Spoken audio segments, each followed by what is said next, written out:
Hello and welcome to Self-Isolated Shakespeare. Tonight's production is being broadcast live via Zoom from Chattanooga, Tennessee by Scenic City Shakespeare. Through a combination of familiar and cutting-edge techniques, we have found a way to take our actors out of the box and bring them all together, remotely on the virtual stage. We would like to thank the Maine and the city of Santa Clarita for celebrating innovation during times of uncertainty. Be sure to head to the chat and comments and vote in our poll at intermission for one of our What You Will endings. And now please enjoy Malvolio, A Sportful Malice.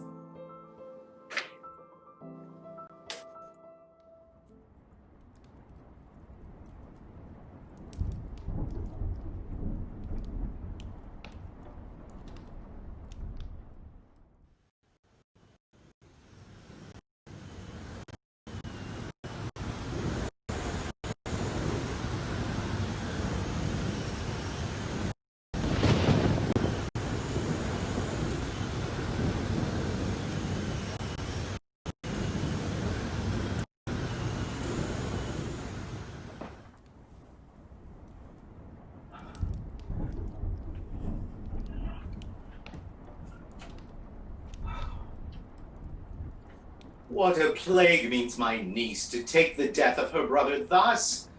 I am sure care is an enemy to life. On my troth, Sir Toby, you must come in earlier of the nights. My lady, your cousin, takes great exception to your ill hours. Why, let her accept before accepted. Aye, but you must confine yourself within the modest limits of order. Confine? I'll confine myself no finer than I am. These clothes are good enough to drink in, and, so be these boots, too. And let them not, they can hang themselves in their own straps. That quaffing and drinking will undo you. I heard my lady talk of it yesterday. And of a foolish knight that you brought here one night to be her wooer. Who? Sir Andrew Aguecheek? Aye, he. He's as tall as any man in Illyria. What's that to the purpose? Well, he has 3,000 ducats a year. Aye, but he'll have but a year in all these ducats. He's a very fool. Fie that you'll say so. He speaks 3 or 4 languages word for word without book. And he hath all the good gifts of nature. He hath indeed almost natural. For besides that, he's a fool, he's a great quarreller, and but that he hath the gift of a coward to allay the gust he hath in quarrelling, 'tis thought among the prudent he would soon have the gift of a grave. Oh, by this hand, they are scoundrels and substractors that say so. Who are they? They that add, moreover, he's drunk nightly in your company. With drinking healths to my niece. I'll drink to her as long as there is passage in my throat and drink in Illyria. Why, here comes Sir Andrew Agueface. Sir Toby Belch. How now, Sir Toby Belch? Sweet Sir Andrew. Bless you, fair shrew. And you too, sir. Ah, accost, Sir Andrew. Accost. What's that? My mistress's chambermaid. Good mistress accost. I desire better acquaintance. My name is Mary, sir. Good mistress Mary accost. You mistake, knight. Accost is, front her, board her, woo her, assail her.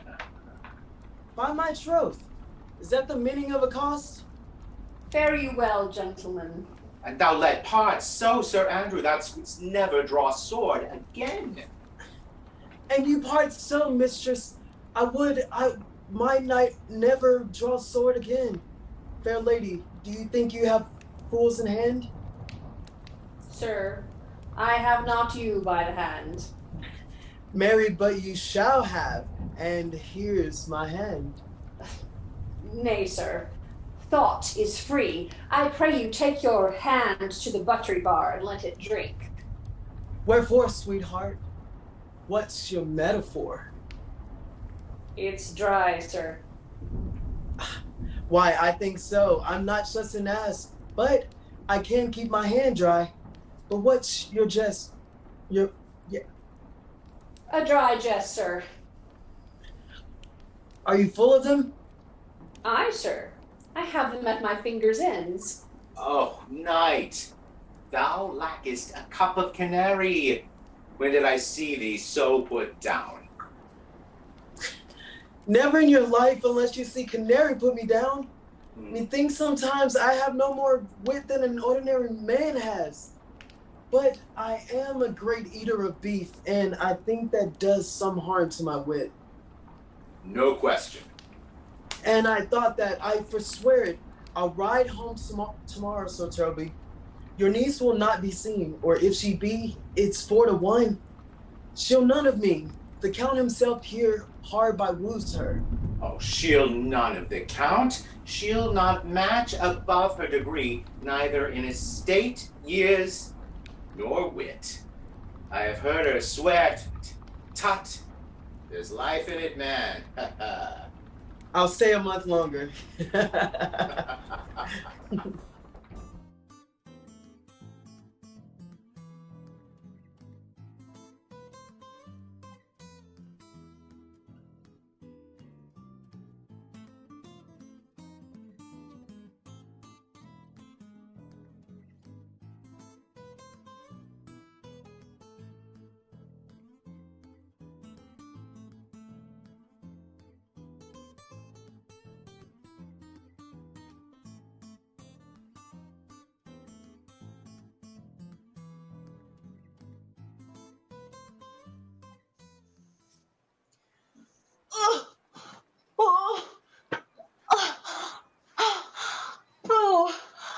What country, friends, is this? This is Illyria, lady. And what should I do in Illyria? Oh, perchance my brother is not drowned. What think you, strangers? Oh, it is perchance that you yourself were saved. Oh, my poor brother, and so perchance may he be. Knowest thou this country? Oh, aye, madam, well, for I was born and bred not 3 hours' travel from this very place. Who governs here? Oh, a noble duke, in nature as in name. What is the name? Orsino. Orsino? Oh, I have heard my father name him. He was a bachelor then? And is so now, or was so very late, for but a month ago I went from hence, huh? And then 'twas fresh in murmur. As you know, what great ones do, the less will prattle of, that he did seek the love of fair Olivia. What's she?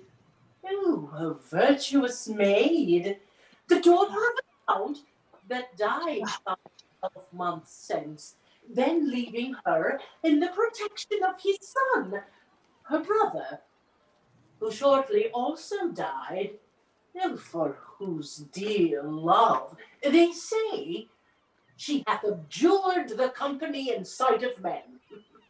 Oh, that I served that lady, and might not be delivered to the world until I had made mine own occasion mellow what my estate is. That were hard to compass, because she will admit no kind of suit, no, not the Duke's. There is a fair behavior in thee, Illyrians. And though that nature with a beauteous wall doth oft close in pollution, yet of thee I will believe that thou hast a nature that does fit with this thy fair and outward character.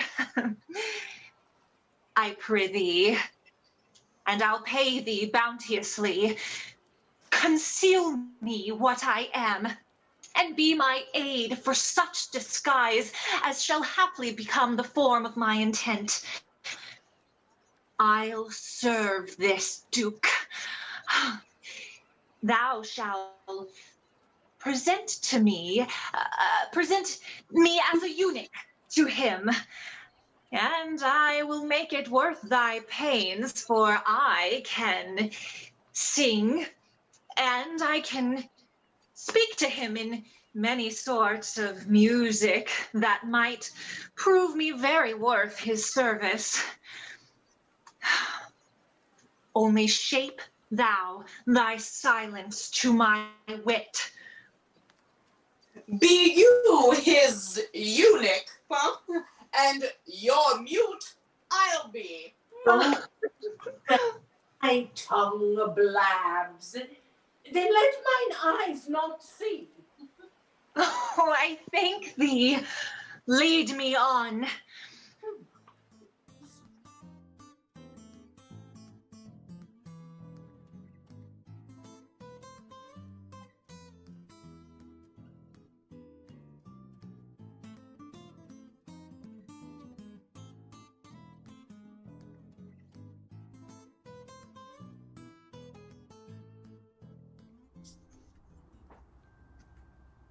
Either tell me where thou hast been, or I will not open my lips so wide as a bristle may enter it in way of thy excuse.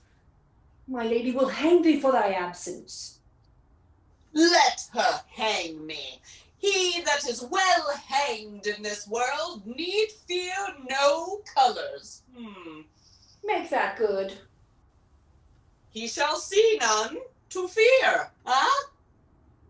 A good Lenten answer. I know where that saying was born of, I fear no colors.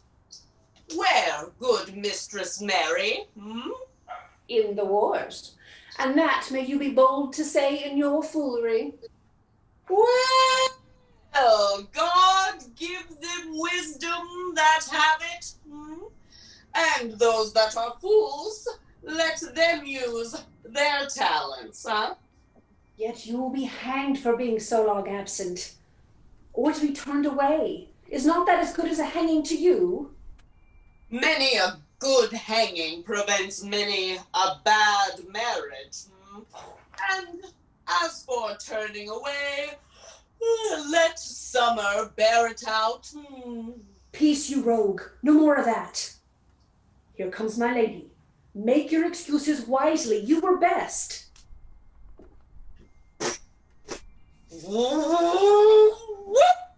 Wit and be thy will, put me into good fooling. Those wits that think they have thee do very oft prove fools, and I, that am sure I lack thee, may pass for a wise man. Oh, God bless thee, lady. Take the fool away. Oh, do you not hear, fellows? Take away the lady. Go to, you are a dry fool. I'll no more of you. Besides, you grow dishonest. Two faults, Madonna, that drink and good counsel shall amend. For give the dry fool drink, and the fool is not dry. Bid the dishonest man mend himself. If he mend, then he is not dishonest. If he cannot, let the botcher mend him. Anything that's mended is but patched. Virtue that transgresses is but patched with sin, and sin that amends is but patched with virtue. The lady bade take away the fool, therefore I say again, take her away, huh? Fool, I bade them take away you. Oh! Oh, misprision in the highest degree. Oh, give me leave to prove you a fool, Can you do it? Dexterously. Good Madonna. Make your proof.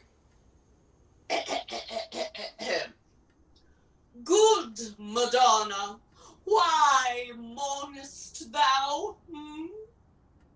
Good fool for my brother's death. Oh, I think his soul is in hell, Madonna. I know his soul is in heaven, fool. The more fool, Madonna, to mourn for your brother's soul being in heaven. Aha, take away the fool, gentlemen. Ha! What think you of this fool, Malvolio? Doth he not mend? Yes, and shall do till the pangs of death shake him. Infirmity that decays the wise doth ever make the better fool. God send you, sir, a speedy infirmity for the better increasing of your folly. Sir Toby will be sworn that I am no fox, but he will not pass twopence that says that you are no fool. What say you to that, Malvolio? I marvel your ladyship takes delight in such a barren rascal. I saw him put down the other day with an ordinary fool that has no more brain than a stone. Look you now, he's out of his guard already. Unless you laugh and minister occasion to him, he's gagged. Wise men that crow so at these set kind of fools, no better than the fool's zanies. Oh, you are sick of self-love, Malvolio, and taste with a distempered appetite. Madam, there is at the gate a young gentleman much desires to speak with you. From the Count Orsino, is it? I know not, madam. 'Tis a fair young man and well attended. Who of my people hold him in delay? Sir Toby, your kinsman, madam. Fetch him off, I pray you. He speaks nothing but madman. Fie on him. Go you, Malvolio. If it be a suit from the Count, I am sick or not at home. What you will to dismiss it.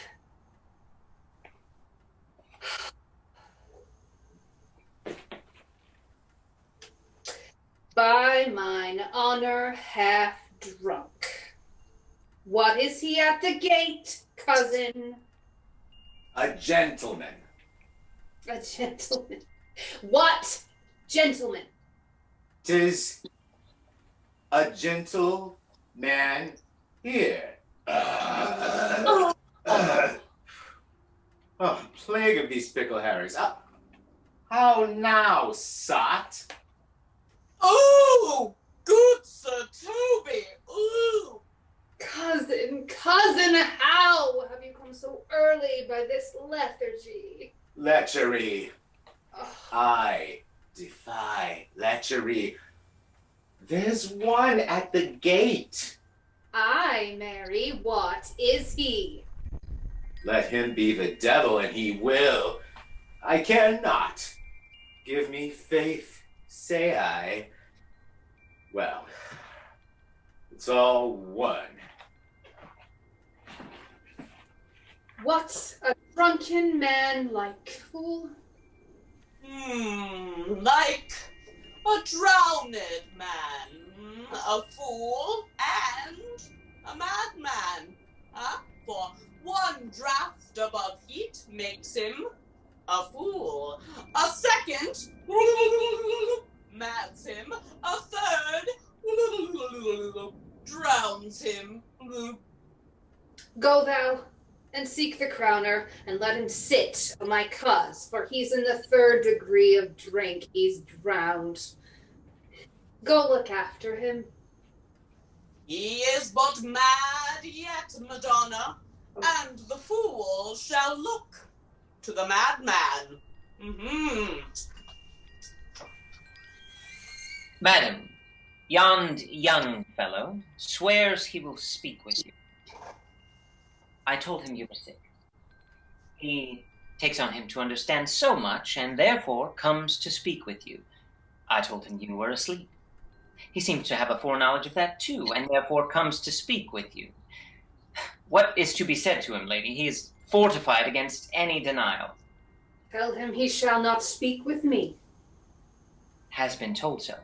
And he says he'll stand at your door like a sheriff's post, and be the supporter to a bench, but he'll speak with you.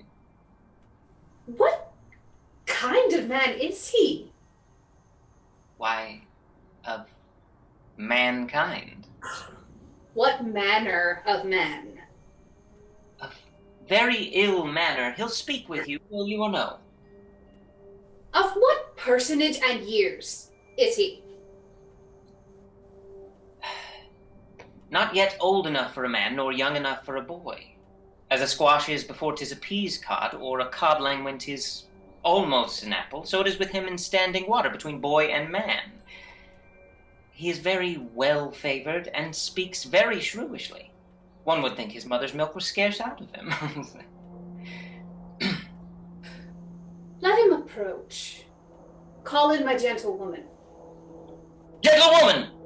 My lady calls. Come, bring me my veil. Come throw it o'er my face.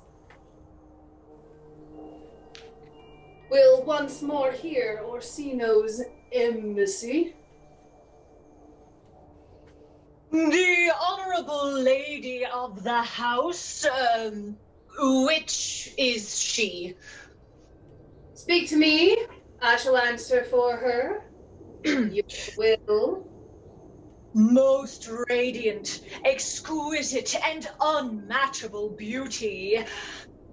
I pray you, tell me if you be the lady of the house, for I never saw her. I would be loath to cast away my speech, for besides which it is excellently well penned, I have taken great pains to con it. Good beauties, let me sustain no scorn. I am very comfortable even to the least sinister usage. Whence came you, sir? I can say little more than I have studied, and that questions out my part. Good gentle ones, give me modest assurance if you be the lady of the house, that I may proceed in my speech. Are you a comedian? No, my profound hurt. And yet by the very fangs of malice I swear I am not that I play. Are you the lady of the house? If I do not usurp myself, I am. Most certain, if you are she, you do usurp yourself, for what is yours to bestow is not yours to reserve. But this is from my commission. I will on with my speech in your praise, and then get to the heart of my message. Come to what is important in't, I forgive you the praise. Alas, I took great pains to study it, and 'tis poetical. Is the more like to be feigned. I pray you keep it in. I heard you were saucy at my gates, and allowed your approach rather to wonder at you than to hear you. If you be not mad, begone. If you have reason, be brief. 'Tis not that time of moon with me to make one, and so skipping a dialogue. Will you hoist sail, sir? There lies your way. No, good swabber, I am to hull here a little longer. Some mollification for your giant, sweet lady. Tell me your mind. I am a messenger. Sure, you have some hideous matter to deliver when the courtesy of it is so fearful. Speak your office. It alone concerns your ear.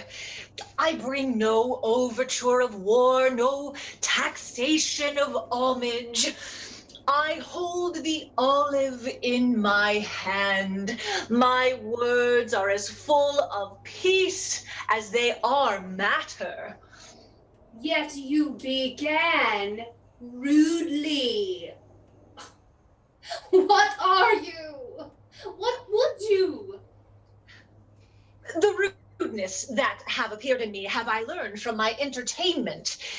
What I am and what I would are as secret as maidenhead. To your ears, divinity. To any others, profanation.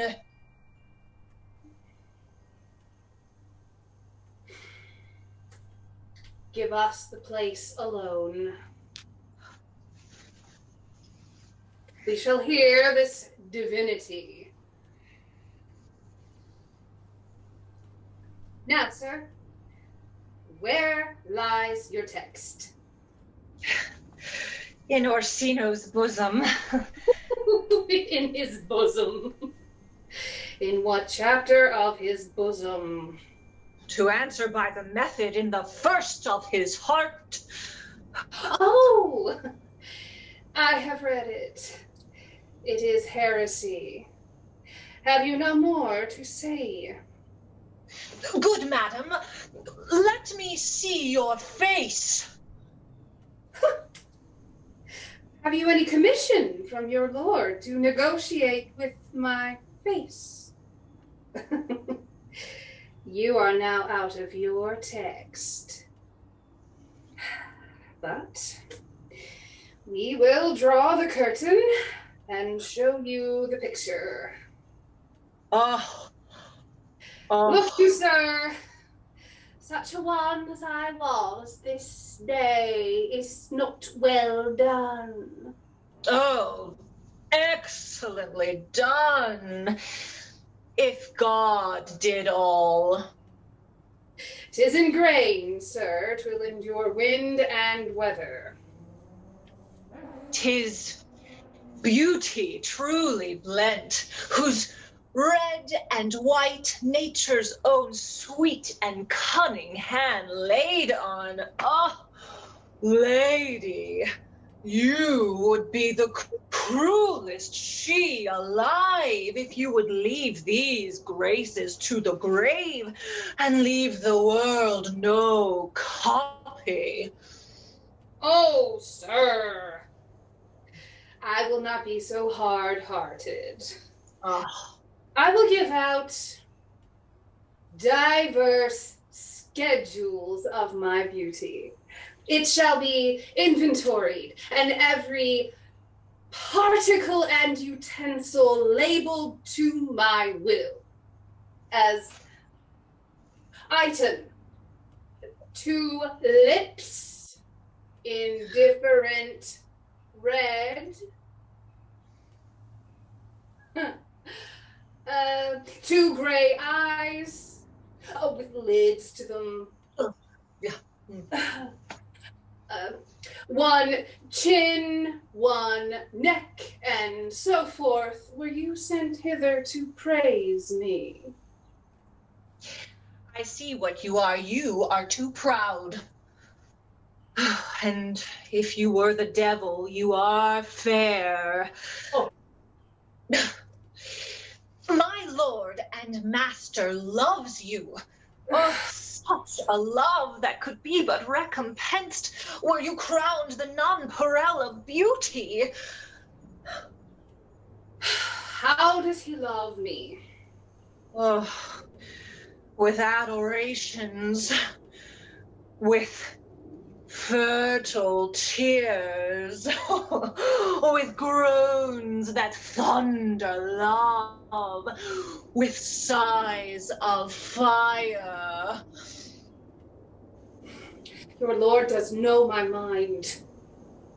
I cannot love him.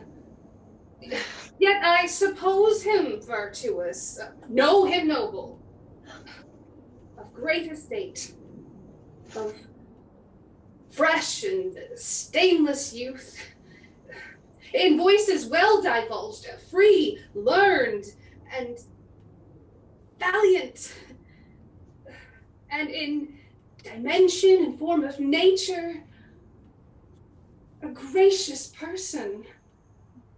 But yet I cannot love him. He might have took his answer long ago. If I did love you in my master's flame, with such a suffering, such a deadly life, in your denial I would find no sense. I would not understand it. Why? What would you? Make me a willow cabin at your gates, and call upon my soul in the house. Write loyal cantons of contemned love, and sing them even in the dead of night. Halloo your name to the reverberate hills, until the babbling gossip of the air cried out, Olivia, Olivia, ah, ah. Oh, you should not rest between the elements of air and earth, but you should pity me.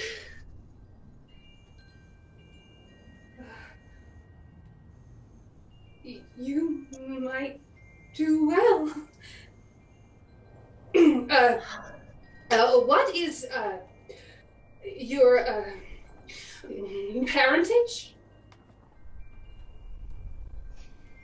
Above my fortunes, yet my state is well. I am a gentleman.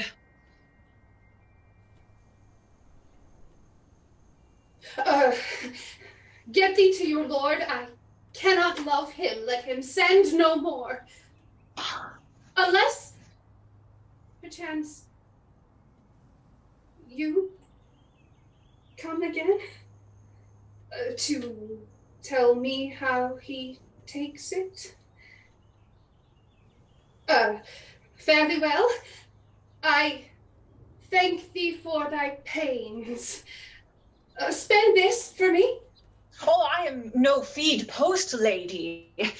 My master, not myself, lacks recompense.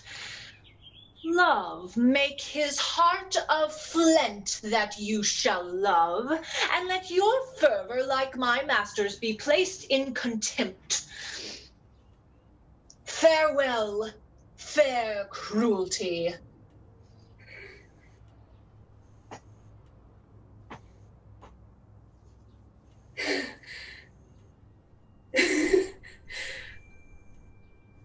What is your parentage? Ugh! Above my fortunes, yet my state as well.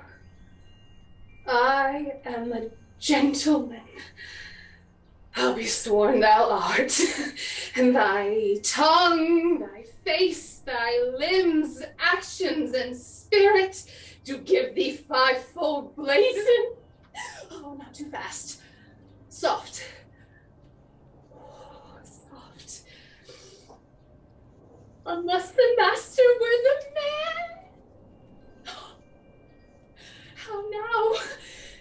so quickly may one catch the plague. Methinks I feel this youth's perfections, who with an invisible and subtle stealth to creep in at mine eyes. Well, let it be. What ho? Malvolio! Oh. Here, madam, at your service. Run after that same peevish messenger, the county's man. He left this ring behind him, would I or no. Tell him I'll none of it. Desire him not to flatter with his lord, nor hold him up with hopes. I am not for him. If that the youth will come this way tomorrow, I'll give him reasons for it. Hie thee, Malvolio! Madam, I will.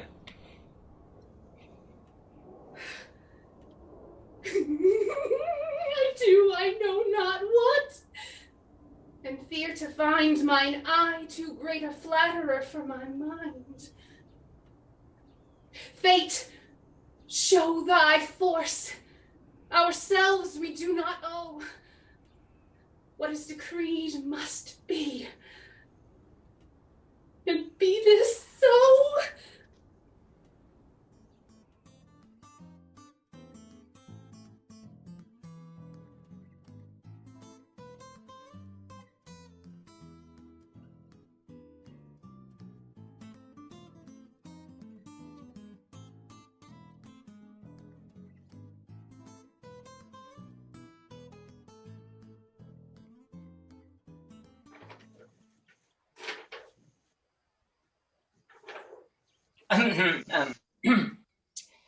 Were not you even now with the Countess Olivia?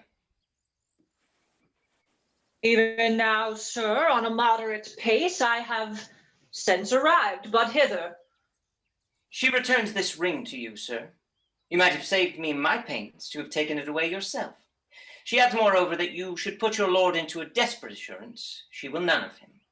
And one thing more, that you be never so hardy to come again in his affairs, unless it be to report your lord's taking of this. Receive it so. She took the ring of me, I'll none of it. Come, sir.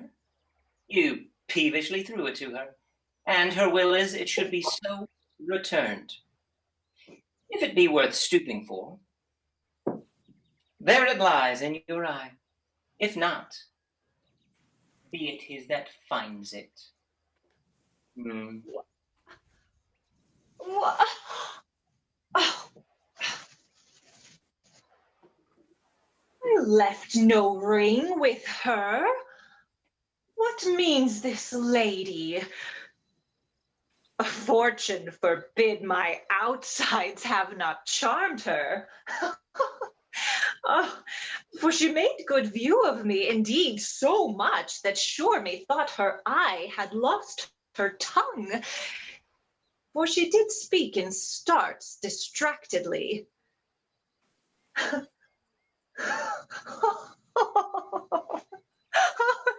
She loves me so.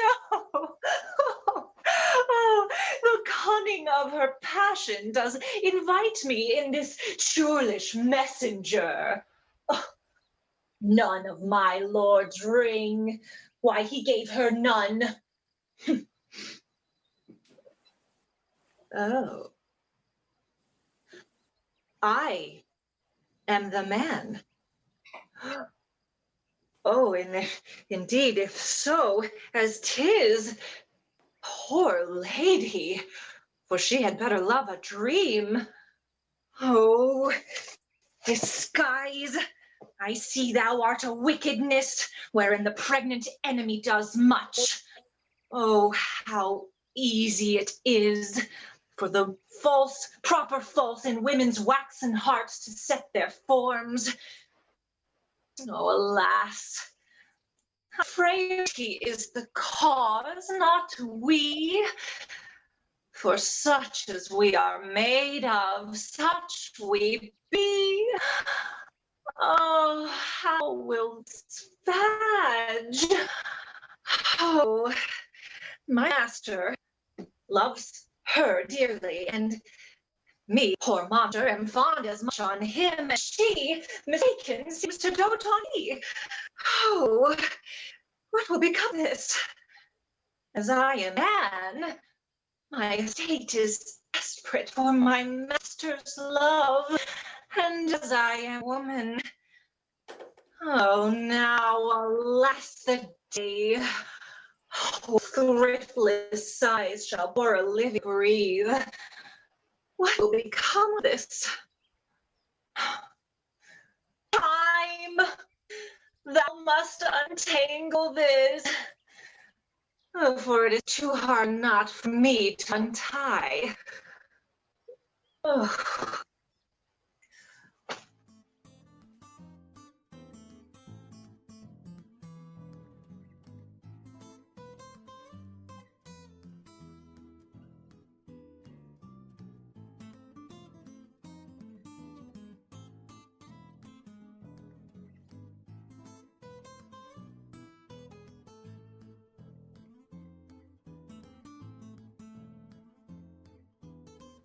Approach, Sir Andrew. Not to be abed after midnight is to be up betimes, and deliculo surgari, thou knowest. Nay, my troth, I know not, but I know to be up late is to be up late. A false conclusion. I hate it as an unfilled can. To be up after midnight and to go to bed then is early, so that to go to bed after midnight is to go to bed betimes. Does not our life consist of the four elements? Faith, so they say, but I think it rather consists of eating and drinking. Thou art a scholar. Let us therefore eat and drink. Marion, I say, a stoup of wine. Here comes the fool in faith. Oh, come, there is sixpence for you. Let's have a song. Would you have a love song? Or a song of good life? A love song. A love song. I care not for good life.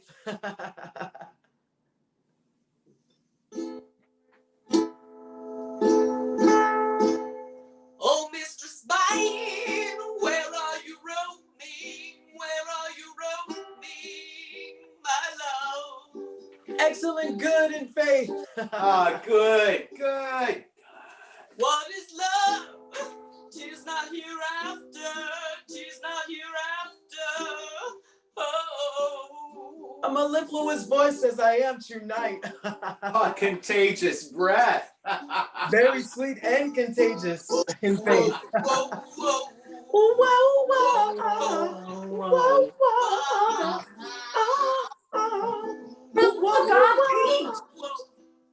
What caterwauling do you keep here? If my lady hath not called up her steward Malvolio and bid him turn you out of doors, never trust me. My masters! Are you mad? Or what are you? Have you no wit, manners, nor honesty, but to gabble about like tinkers at this time of night? Is there no... Do you make an ale house of my lady's house? Is there no respect of place, persons, nor time in you? Snack up! Sir Toby, I must be round with you. My lady bade me tell you that though she harbors you as her kinsman, she is nothing allied to your disorders. If you can separate yourself from your misdemeanors, you are welcome to the house. If not, and it would please you take your leave of her, she is very willing to bid you farewell. Mistress Mary, if you prized my lady's favor at anything more than contempt. You would not give means for this uncivil rule. You shall know of it by this hand. Ugh. Oh, go shake your ears. 'Twere as good a deed as to drink when a man's a-hungry, to challenge him in the field, to break promise with him and make full of him. Good night. I'll write thee a challenge, or I'll deliver thy indignation by word of mouth. Sweet Sir Toby, be patient for tonight. Since the youth of the Count's was with my lady, she is much out of quiet. As for Monsieur Malvolio, let me alone with him. If I cannot gull him into a nayword and make of him a common recreation, do not trust that I have wit enough to lie straight in my bed. I know I can do it. Possess us. Tell us something of him. Marry, sir, sometimes he is a kind of Puritan. Oh, if I thought that, I'd beat him like a dog. What for? For being a Puritan? Thy exquisite reason, dear knight. Oh, I have no exquisite reason for it, but I have reason good enough. Oh.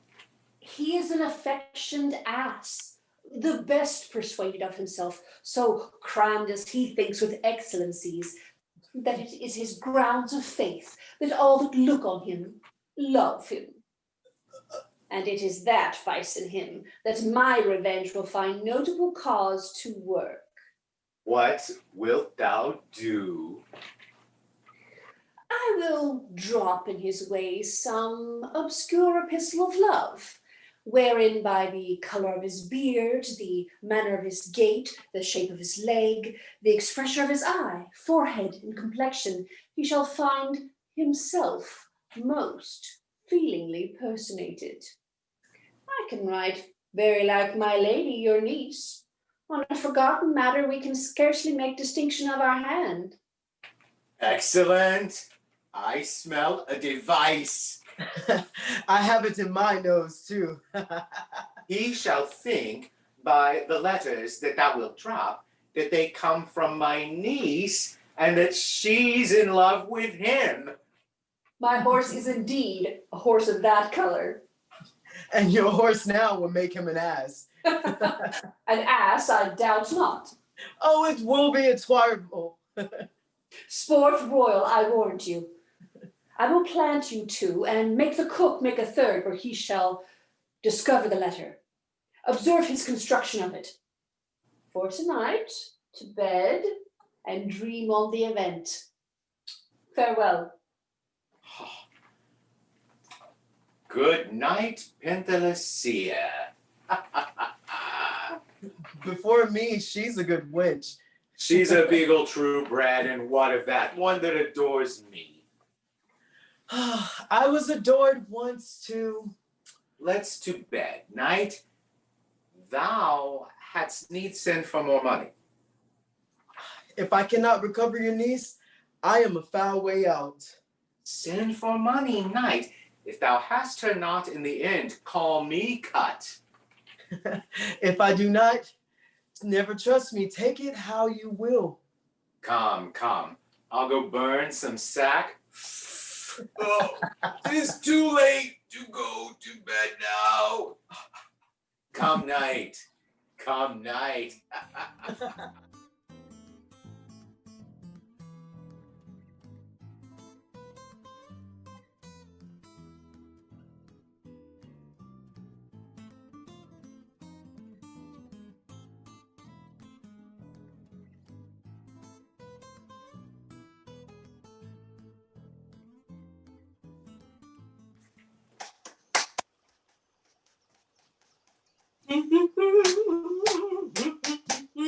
Save thee, friend, and thy music.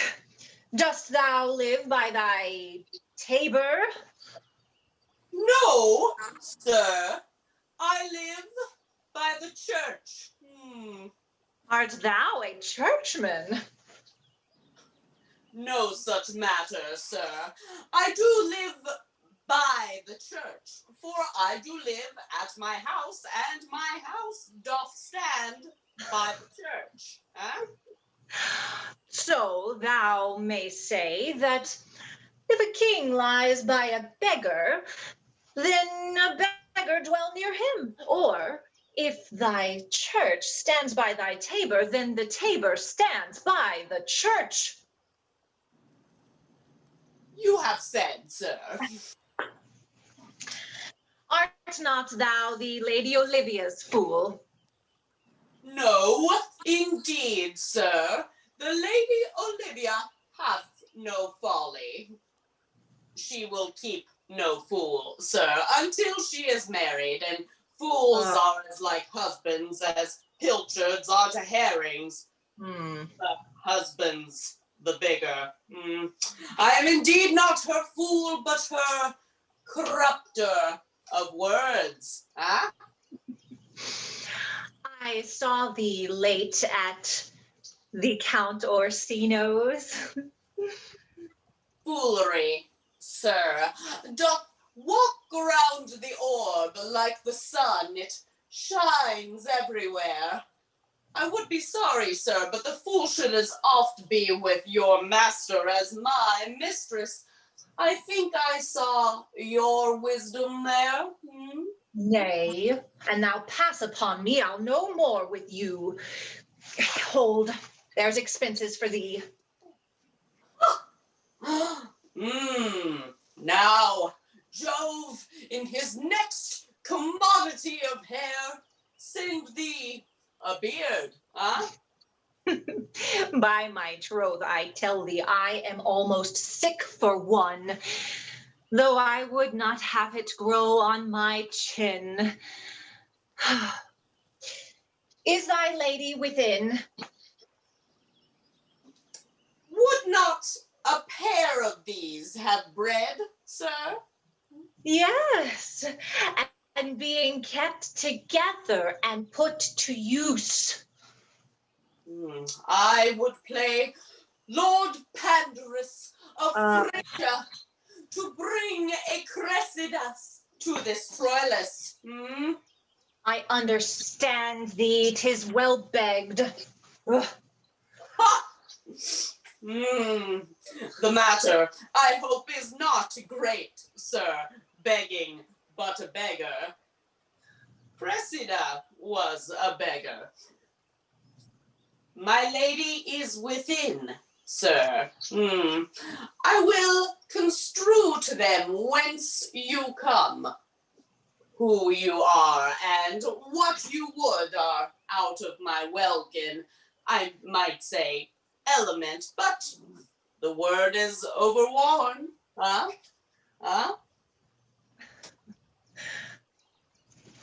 This fellow is wise enough to play the fool, and to do that well craves a kind of wit.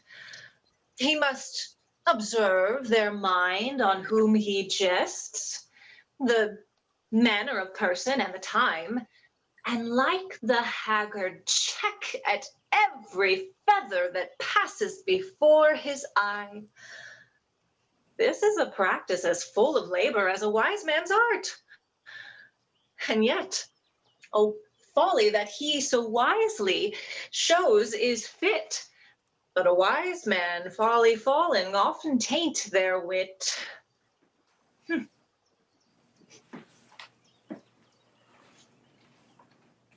Save you, gentlemen? And you, sir? Will you, encounter the house? My niece is desirous you should enter if your trade be to her. I am bound to your niece, sir. She is the very list of my voyage. Taste your legs, sir. Put them to motion. My legs do better understand me than I understand what you mean by bidding me taste my legs. I mean to go, sir, to enter. Well, then I will answer you with gate and entrance. But we are prevented. Most excellent, accomplished lady, the heavens rain odors on you. That use of red Courtenay, rain odors. Well, My matter hath no voice to your own most pregnant and vouchsafed ear. odors, pregnant, and vouchsafed. I'll get them all three already. Let the garden door be shut and leave me to my hearing. Give me your hand, sir. Oh, my duty, madam, and most humble service. What is your name? Sorio is your servant's name, fair princess. Oh, my servant. Sir, 'twas never merry world since lowly feigning was called compliment. Your servant to the Count Orsino, youth. And he is yours, and his must needs be yours. Your servant's servant is your servant, madam. For him, I think not on him. For his thoughts were blanks rather than filled with me. Madam, I have come to whet your gentle thoughts on his behalf. Oh, by your leave, I pray you. I beg you never speak again of him. But, would you undertake another suit? I had rather hear you to solicit that than music from the spheres. Dear, dear lady. Give me leave to see you. I did send, after the last enchantment you did here, a ring in chase of you. So did I abuse myself, my servant, and I fear me you. Under your hard construction must I sit, to force that on you in shameful cunning, which you knew none of yours. What might you think? Have you not set mine honor at the stake and baited it with all the unmuzzled thoughts that tyrannous hearts can think? To one of your receiving, enough is shown. A cypress, not a bosom, hideth my heart. So let me hear you speak. I pity you. But that's a degree to love. No, not a cries, for it is vulgar proof that oft we pity our enemies. Why then? Methinks 'tis time to smile again. Oh, how apt the poor are to be proud. If one should be a prey, how much the better to fall before the lion than the wolf.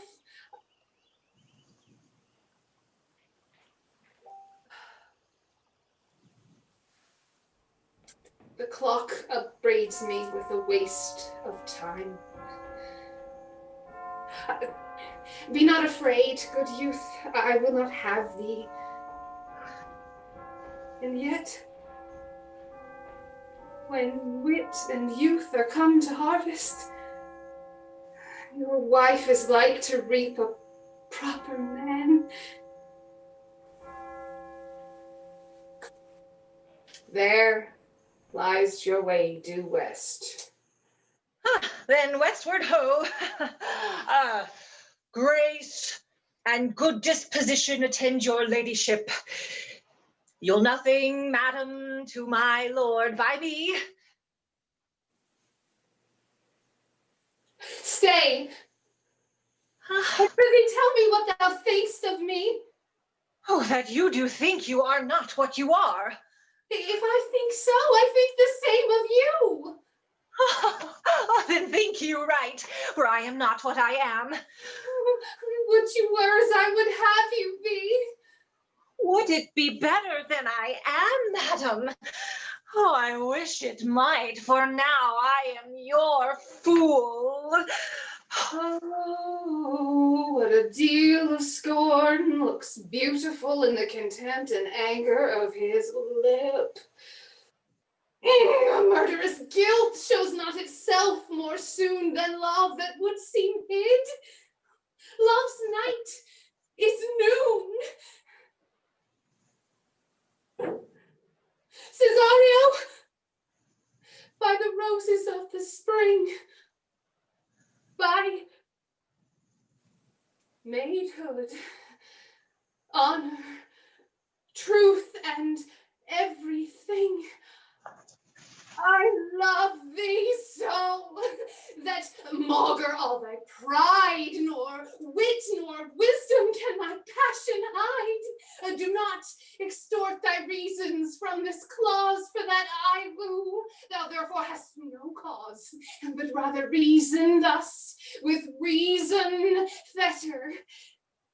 Love sought is good, but given unsought better. By innocence I swear, and by my youth, I have one heart and one bosom and one truth, and that no woman nor mistress ever any mistress save I alone. Oh, and so adieu, good madam. Nevermore will I my master's tears to you deplore. Come again, for thou perhaps mayest move that heart which now abhors to like his love. Oh.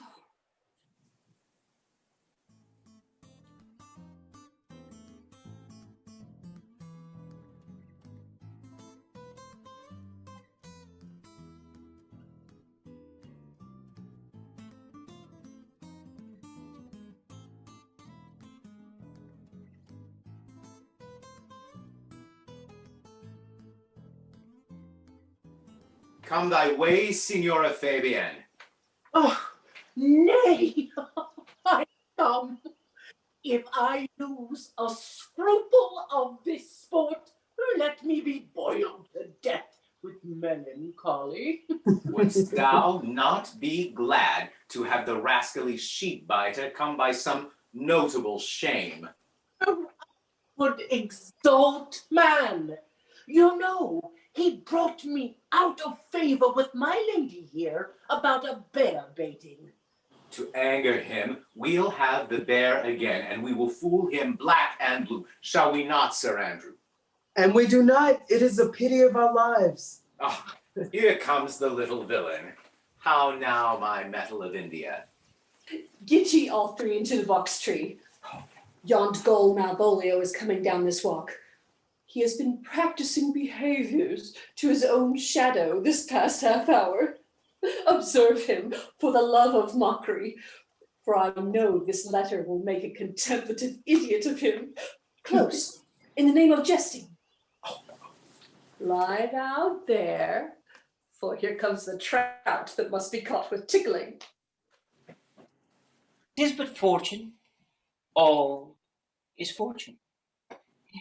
Maria once told me she did affect me, and I have heard herself come thus near that, should she fancy, it should be one of my complexion.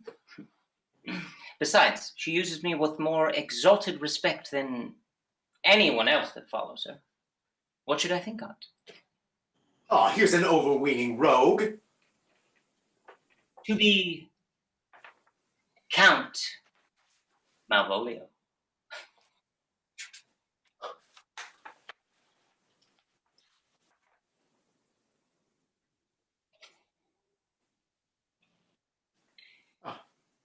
There is example for it. The Lady of Strachey married the yeoman of the wardrobe. So. Spy on him, Jezebel. Oh, peace. Having been 3 months married to her, sitting in my state. Oh. To hear him. Calling my officers about me in my branched velvet gown. Having come from a daybed where I have left Olivia sleeping.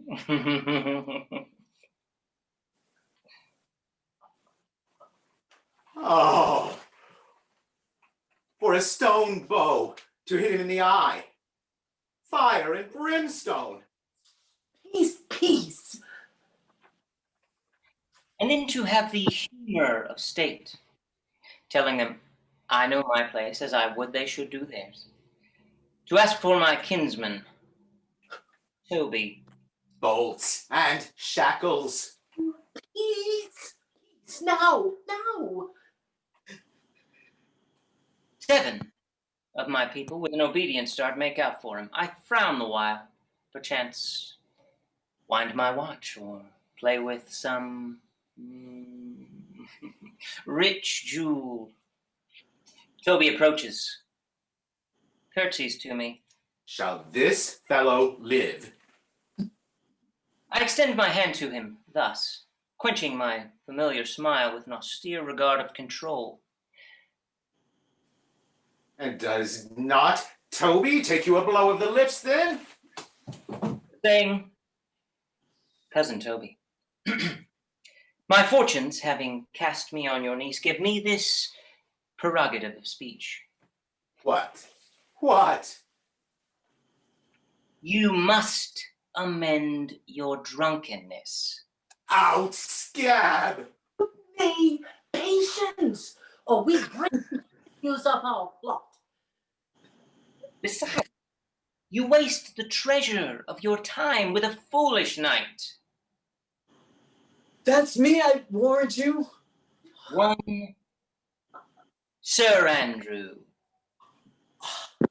I knew it was I, for many do call me fool. What employment have we here? Now is the woodcock near the gin. Oh, peace. May the spirit of humor intimate reading aloud to him. Oh. By my life. This is my lady's hand. These be her very C's, her U's, and her T's. And thus makes she her great P's. It is in contempt of question, her hand. Her C's, her U's, her T's? Why that? To the unknown beloved, this and my good wishes. Her very phrases. By your leave, wax, softly, and the impressure her Lucrece with which she makes a seal. 'Tis my lady.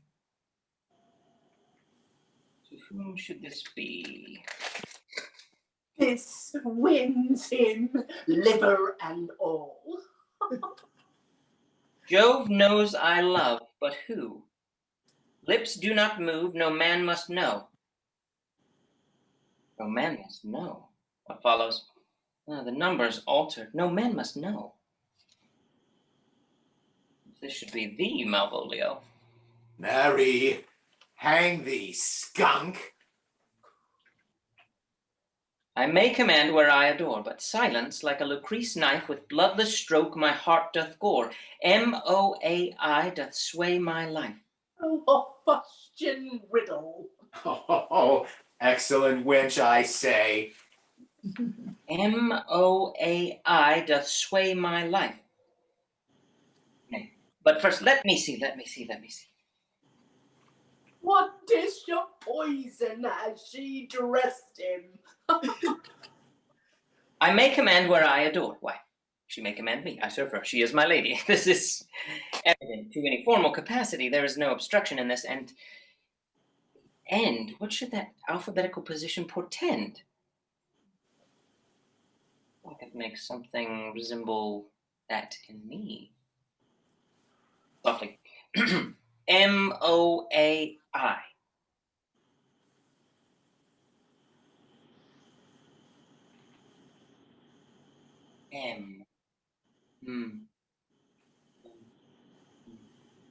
Malvolio. Why, that begins my name.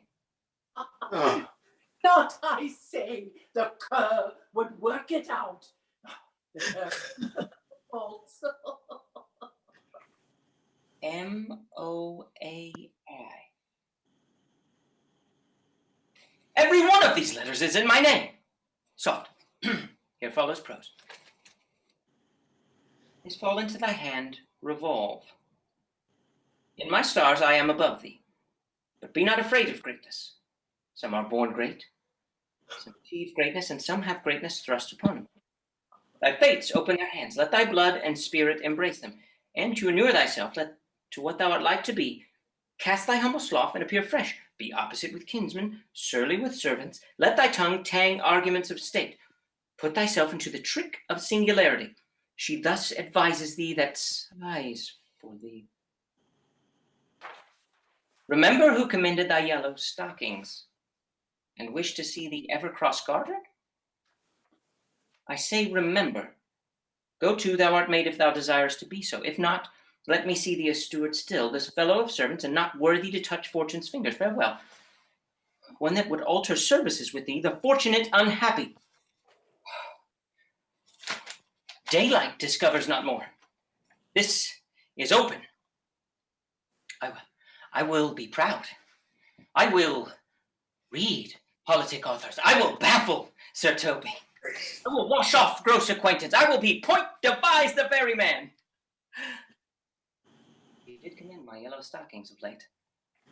You did praise my leg being cross-gartered. And in this, she manifests herself to my love, and with a kind of injunction drives me to these habits of her liking. I thank my stars. I am happy. I will be strange, stout in yellow stockings and cross-gartered, even with the swiftness of putting on. Jove and my stars be praised.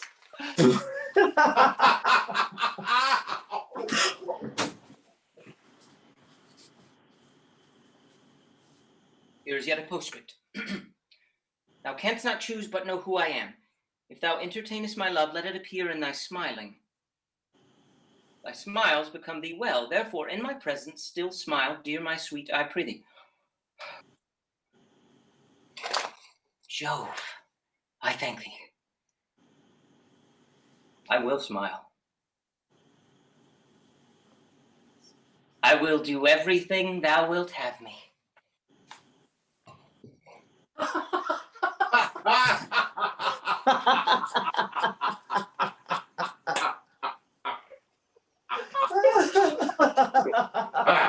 Of this sport for a pension, thousands. I could marry this wench for this device. So could I too. I'd ask for no other dowry from her, but just such another chest. Nor I neither. Oh, here comes my noble gold catcher.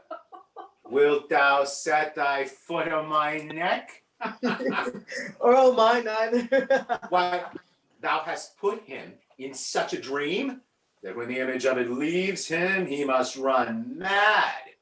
Nay, but say true, does it work upon him? Like aqua vita with a midwife. Oh, if you will see through to the sport, mark his first approach before my lady. he will come to her in yellow stockings. Oh, 'tis a colour she abhors, and cross-gartered, a fashion she detests, and he will smile upon her, which, being addicted to melancholy will be so opposite of her disposition that it cannot but turn him into a notable contempt. If you will see it, follow me. To the gates of Tartar, thou most excellent devil of wit!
Oh, look where the youngest wren of mine comes.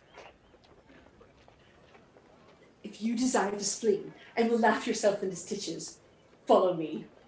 Yond gull Malvolio has turned heathen, a very renegado, for there is no Christian that means to be saved by believing rightly could ever believe such impossible passages of grossness. He's in yellow stockings. And cross-gartered?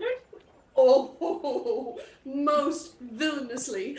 He does obey every point of the letter that I dropped to betray him. He does smile his face into more lines than is in the new map with the augmentation of the Indies. Oh, you have never seen such a thing as 'tis. I can hardly forbear hurling things at him. I know my lady will strike him, and if she do, he'll smile and take it for a great favor. Come, bring us Where he is.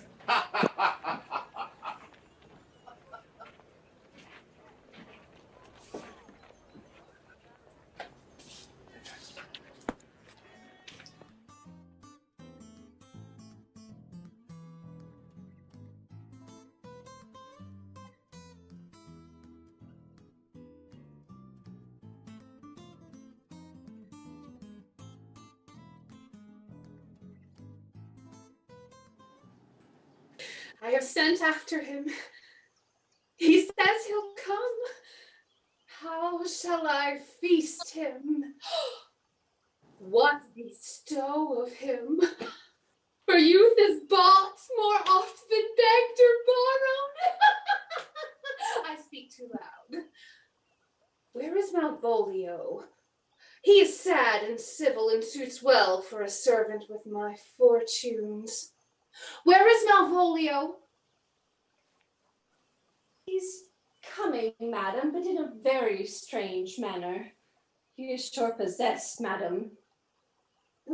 Why? What's the matter? Does he rave? No, madam. He does nothing but smile. Your ladyship were best to have some guard about you if he come, for sure the man is tainted in his wits. Go, call him hither. I am as mad as he, if sad and merry madness equal be. How now, Malvolio? Ho, ho. Smilest thou? I sent for thee upon a sad occasion. Sad, lady. I could be sad. This does cause some obstruction in the blood, this cross-gartering, but what of that? If it please the eye of one, it is with me as the very true sonnet is. Please one, please all. Why, how dost thou, man? What is the matter with thee? Not black in my mind, though yellow in my leg. It did come to his hand, and commands shall be executed. I think we do know the sweet Roman hand. Wilt thou go to bed, Malvolio? Bed, aye, sweetheart, and I'll come to thee. God comfort thee. Why dost thou smile so and kiss thy hand so oft? How do you, Malvolio? At your request. Nightingales answer daws. How come you with this ridiculous boldness before my lady? Shh. Be not afraid of greatness. 'Twas well writ. What meanest thou by that, Malvolio? Some are born great. Huh? Some achieve greatness, What sayest thou? and some have greatness thrust upon them. Heaven restore thee. Go to. Thou art made, if thou desirest to be so. If not, let me see thee a steward still. This is very midsummer madness. My lady, the young gentleman of the Count's is here at the gate. I could scarcely entreat him back. He awaits your ladyship's pleasure. I'll come to him. Oh, good Maria. Let this fellow be looked to. Where's my cousin Toby? Let some of my people have a special care of him. I would not have him to miscarry for the half of my dowry. Oh. Oh, you come so near me now. No worse a man than Sir Toby to look to me. This concurs directly with the letter. She sends him on purpose, that I may appear stubborn to him, for she incites me to that in the letter. Be opposite with kinsmen, surly with servants. And when she went away just now, let this fellow be looked to. Not Malvolio, nor after my degree, but fellow. Everything adheres together. What can be said? Nothing can be that can come between me and the full prospect of my hopes. Which way is he in the name of sanctity? I'll speak to him. Here he is. Here he is. How is it with you, sir? How is it with you, man? Go off. I discard you. Let me enjoy my private. Go off. Lo, how hollow the fiend speaks within him. Did I not tell you? Sir Toby, my lady, bade you take a care of him. Uh-huh. Did she so? Go to, peace, peace. We must deal gently with him. Let me alone. How do you, Malvolio? How is't with you? What man? Defy the devil. Consider he's an enemy to mankind. Do you know what you say? Oh, pray God he be not bewitched. Bring his water to the wise woman. Mary, and I shall do it first thing tomorrow morning, as I live. My lady would not lose him for more than I'll say. How now, mistress? Oh, Lord. Prithee, hold thy peace. This is not the way. Do you not see? You move him. Let me alone with him. Sir? No way but gentleness. Gently, gently. And will not be roughly used. Get him to say his prayers, good Sir Toby. Get him to pray. My prayers, knight. No, I warrant you he will not hear of godliness. Go hang yourselves all. You are idle, shallow things. I am not of your element. You shall know more hereafter.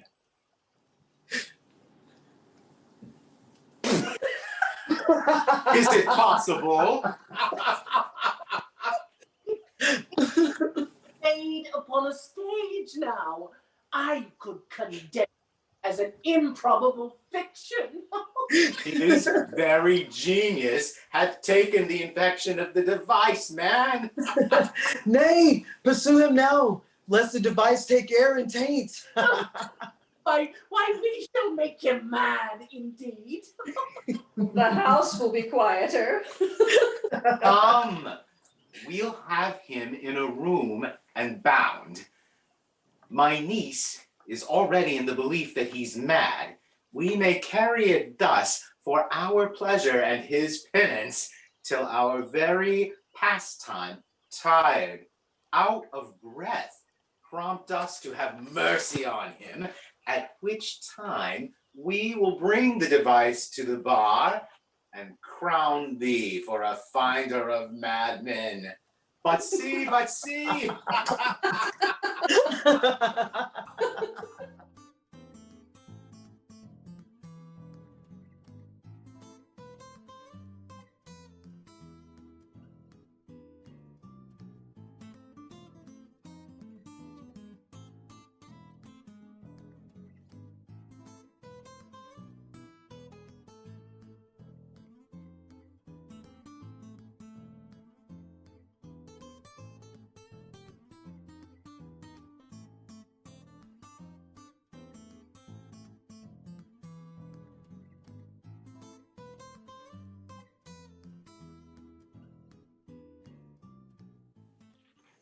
Nay, I pray thee, put on this gown and beard, and make him believe thou art Sir Topus the curate.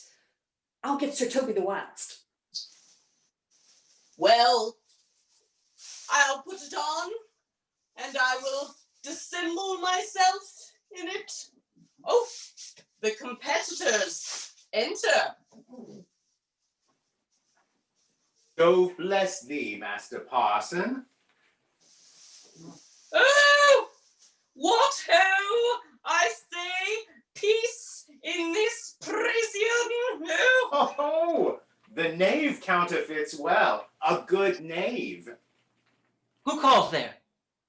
Sir Topus, the curate, here to visit Malvolio, the lunatic. Woo! Sir Topus, good Sir Topus, go to my lady. Out, hyperbolical fiend! How vexest thou this man? Talkest thou nothing but of ladies? Well said, Master Parson. Sir Topus, never was man thus wronged. Good Sir Topus, do not think I am mad. They have laid me here in hideous darkness. Fie, thou dishonest Satan! Sayest thou that house is dark? As hell, Sir Topus. Why, it hath bay windows, and yet complainest thou of obstruction? I am not mad, Sir Topus. I say to you, this house is dark. Madman! Madman! I say there is no darkness but ignorance. I say this house is as dark as ignorance, though ignorance were as dark as hell. And I say there was never a man thus abused. I am no more mad than you are. Make the trial of it in any constant question.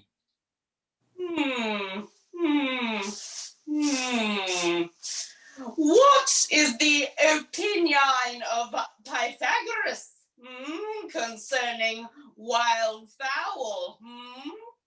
That the soul of our grandam might happily inhabit a bird. Ah, and what thinkest thou of his opinion? I in no way approve his opinion. Oh, fairly well. Remain now still in darkness. Thou shalt hold the opinion of Pythagoras, ere I will allow of thy wits, lest thou dispossess the soul of thy grandam. Fairly well. Sir Topus? Sir Topus! My most exquisite Sir Topus. Oh, nay, I am for all waters. May have done it without thy beard. He sees thee not. Oh, to him in thine own voice, and bring me word how thou findest him. I would we were well rid of this knavery. If he may be conveniently delivered, I would he were, for I am now so far in offense with my niece that I cannot pursue with any safety this sport to the upshot. Come by and by to my chamber.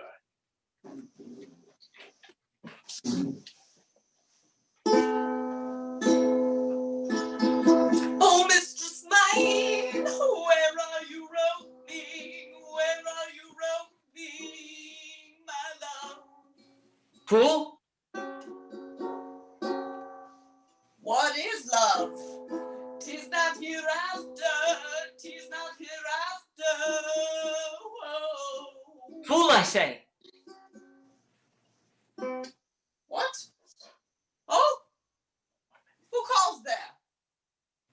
Good fool, as ever thou wilt deserve well at my hand, help me to a candle and pen, ink and paper, and as I am a gentleman, I will live to be thankful to thee for it. Master Malvolio? Aye, good fool. Ah! Alas! Sir, how fell you beside your 5 wits, huh? Fool, there was never a man so notoriously abused. I am as well in my wits, fool, as thou art. But as well? Then you are mad indeed, if you be no better in your wits than a fool. They have here propertied me, keep me in darkness, send ministers to me, asses, and do all that they can to face me out of my wits. Advise you what you say. The minister is here. Oh, Malvolio! Malvolio! Thy wits the heavens restore. Endeavor thyself to sleep, and sleeve thy vain bibble-babble. Sir Topaz? Oh, maintain no words with him, good fellow. Who? I, sir? Oh, not I, sir. Oh, God be with you, good Sir Topaz. Mary! Amen! Fool. Fool? Fool, I say. Alas, sir, be patient. What say you, sir? Huh? Good fool, help me to some light and some paper. I tell thee, I am as well in my wits as any man in Illyria. Oh, well a day that you were, sir. By this hand, I am, good fool. Some ink, paper, and light, and I will convey what I will set down to my lady. It shall advantage thee more than ever the bearing of letter did. I will help you to it. Tell me true, are you not mad indeed, or do you but counterfeit, huh? Believe me, I am not. I tell thee true. Nay, I'll ne'er believe a madman until I see his brains. I will fetch you a light and paper, and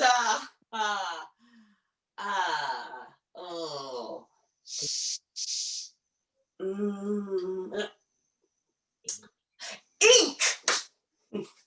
Fool, I'll requite it in the highest degree. I prithee, be gone. Oh!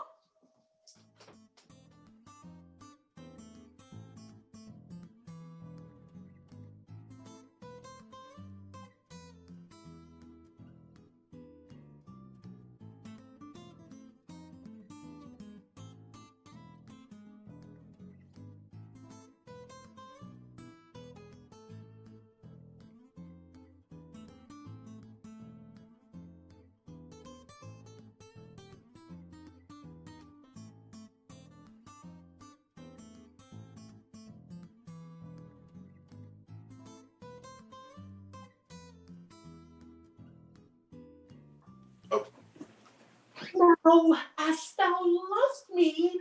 Let me see his letter. Good Signora Fabian, grant me another request. Anything? Do not desire to see this letter. Malvolio hither. They say, poor gentleman, he's much distract. How does he, fool? Truly, madam, he holds Beelzebub at the stave's end as well as any man in his case may do. Has writ here a letter to you. I should have given it to you today morning, but as a madman's epistles are no gospels, so it skills not much when they are delivered. Open it and read it. Look then, to be well edified when the fool delivers the madman. By the Lord, madam. How art thou mad? No, madam, I do but read madness, and your ladyship will have it as it ought to be. Read it in thy right wits. So I do, Madonna, but to read in his right wits is to read, thus, and therefore append my princess, and give ear. Read it you, Fabian.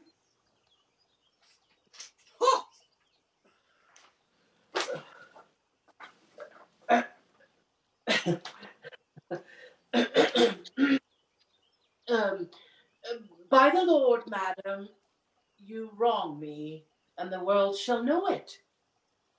Though you have put me into darkness and given your drunken cousin rule over, yet have I the benefit of my senses, as well as your ladyship. I have your own letter that induced me to the semblance I put on, with the which I doubt not but to do myself much right, or you much shame. Think of me as you please. I leave my duty a little unthought of, and speak out of my injury. The madly used Malvolio. Did he write this? Aye, madam. See him delivered. Fabian, bring him hither. Oh. Who has made this havoc with him? Madam, you have done me wrong. Notorious wrong. Have I? But Malvolio, no. Lady, you have. Pray you, peruse that letter. You cannot now deny it is your hand. Why, you have given me such clear lights of favor, bid me come smiling and cross-gartered to you, to put on yellow stockings, and to frown on Sir Toby and the lighter people, and in acting this in obedient hopes. Why have you suffered me to be imprisoned, kept in a dark house, visited by a priest? Tell me why. Alas, Malvolio, this is not my writing. Though I confess 'tis much like the character, but out of question 'tis Mariah's hand.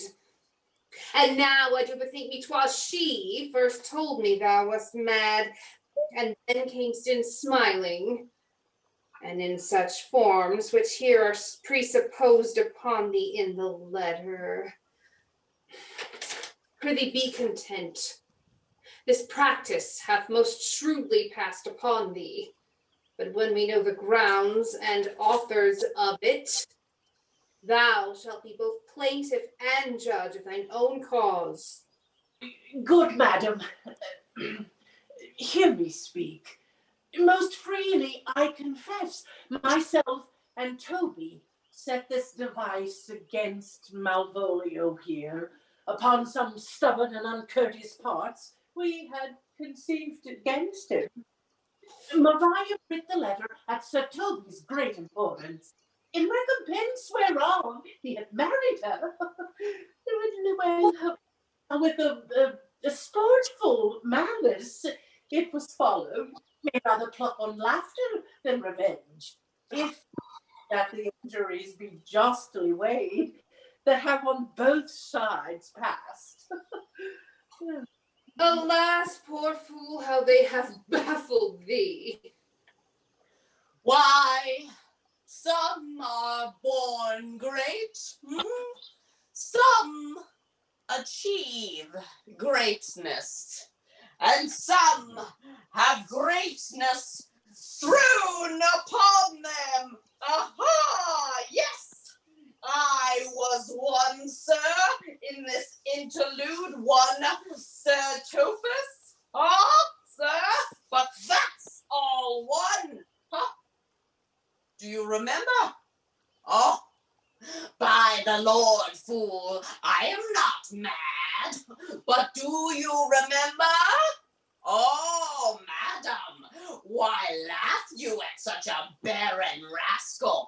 And you smile not, he's gagged. And thus the whirligig of time brings his revenges. He hath been most notoriously abused.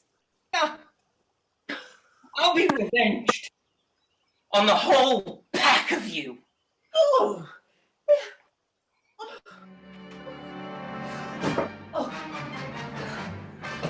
What mean you, fair damsel?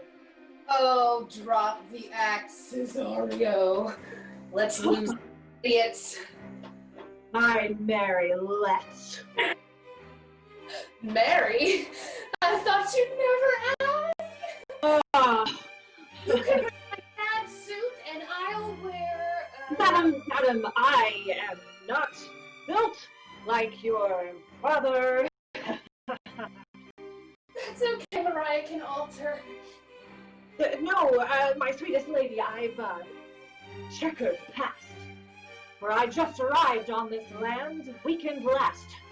Can you please stop rhyming verse? All right, Olivia. I must level with you. I'm a woman. Nobody's perfect.